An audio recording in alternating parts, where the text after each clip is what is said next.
বন্ধুরা, গল্পটি সম্পূর্ণ কাল্পনিক এবং এটা কেবলমাত্র বিনোদনের উদ্দেশ্যে রচিত। বাস্তবের সাথে এর কোনো সম্পর্ক নেই। যদি কোনো কারণে বাস্তবের সাথে মিল হয়, সেটা নিছক কাকতালীয় ব্যাপার। এর জন্য চ্যানেল কোনোভাবে দায়ী নয়। ধন্যবাদ। ভয়ঙ্কর ভূতের গল্প। আমার প্রিয় বন্ধুরা, সবাই কেমন আছো? আশা করি ভালোই আছো। আমি রাজীব। আজ তোমাদের জন্য একটা নতুন গল্প নিয়ে হাজির হয়েছি। গল্পটার নাম খুনি ড্রাকুলা। চাঁদপুর গ্রামের মানুষগুলো শান্তিতে থাকত যতদিন না বিপিন নামের এক যুবক নদীর ধারে হারিয়ে যায়। পরদিন সকালে তার লাশ পাওয়া যায় পুরনো কুয়োর পাশে। গলা কাটা, শরীর একদম শুকনো, এক ফোঁটা রক্তও নেই। সবাই ভয় পেয়ে যায়। গ্রামের ওঝা বলে, এই মৃত্যু অস্বাভাবিক, হয়তো সেই অভিশপ্ত আত্মা ফিরে এসেছে। এক বৃদ্ধ ফিসফিস করে বলে, ড্রাকুলা, সে আবার এসেছে। বন্ধু বিপিনের মৃত্যু মেনে নিতে পারে না সুমন। শহরে পড়া এই যুবক কিছুতেই বিশ্বাস করে না ভূতের গল্প, তবে মনে মনে ঠিক করে সে এই রহস্যের শেষ করবেই। রাতে ঘুম আসে না সুমনের। বারবার চোখে ভেসে ওঠে বিপিনের গলা কাটা দেহ। পরদিন সকালে সে একাই যায় সেই পুরনো কুয়োর কাছে। কুয়োর চারপাশে ধুলো জমে থাকলেও এক জায়গায় টাটকা রক্তের দাগ। কুয়োর ইটের গায়ে আছড়ের চিহ্ন, যেন কেউ ভেতর থেকে বেরোতে চেয়েছে। সুমনের মনে সন্দেহ জাগে। সে গ্রামের পুরনো লাইব্রেরি যায়। পুরনো নথিতে পায় এক ভয়ঙ্কর সত্য। 100 বছর আগে এই গ্রামে এক রক্তপিপাসু লোক ধরা পড়েছিল। নাম ছিল নাথু ড্রাকুলা।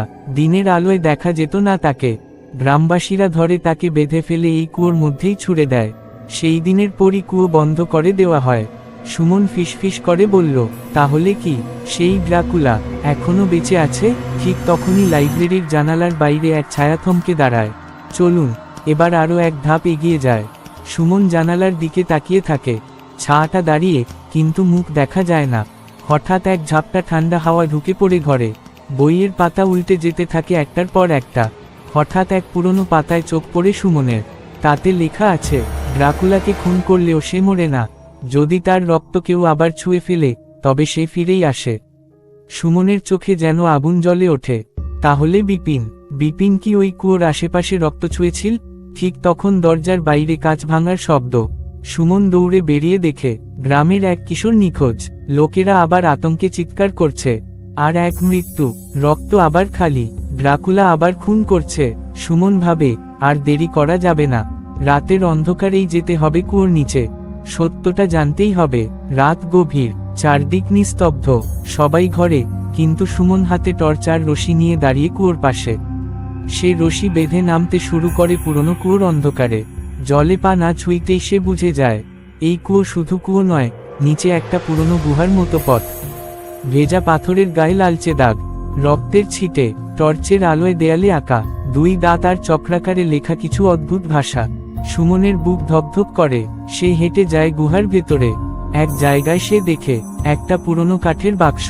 তার ঢাকনা ভাঙা, আর ভেতরটা একেবারে খালি।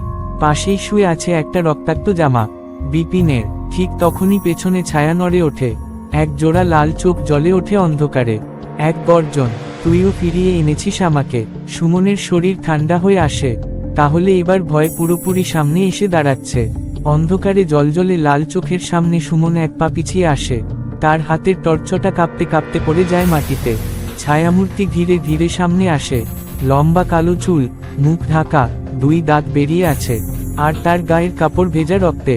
সুমনের কানে শোনা যায় কাপা গলায় ফিসফিস, আমি মরিনি, আমি ফিরে এসেছি, তোমাদের রক্তে আমার জীবন।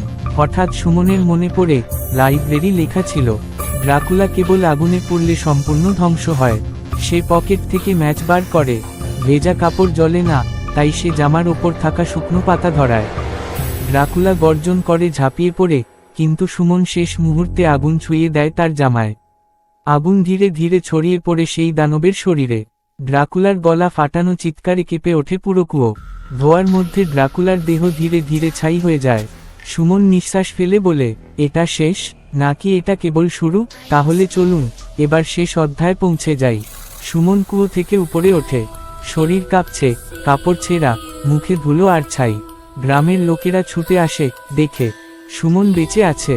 সে জানায়, ড্রাকুলা শেষ, গুহার ভেতরে পুড়ে গেছে। গ্রামবাসীরা ধন্যবাদ দেয় তাকে, চোখে স্বস্তি। পরের দিন কুয়োটা মাটি দিয়ে পুঁতে ফেলা হয়। গ্রামে আবার শান্তি ফিরে আসে। কিন্তু রাতে সুমন নিজের ঘরে আয়নার সামনে দাঁড়ায়। হঠাৎ সে দেখে নিজের চোখ লালচে হয়ে গেছে, আর গলায় দেখা যাচ্ছে 2টি ছোট দাগ, ঠিক যেন দাঁতের ছোঁয়া। সে আয়নার দিকে এগিয়ে যায় এবং ধীরে ধীরে ফিসফিস করে বলে, আমি মরিনি, আমি ফিরে এসেছি। বন্ধুরা, এই ছিল আজকের গল্প। গল্পটা তোমাদের কেমন লাগলো? যদি ভালো লেগে থাকে তাহলে চ্যানেলটাকে সাবস্ক্রাইব করে রেখো, আর একটা লাইক করে তোমার মূল্যবান কথা কমেন্ট করে জানিও। ধন্যবাদ।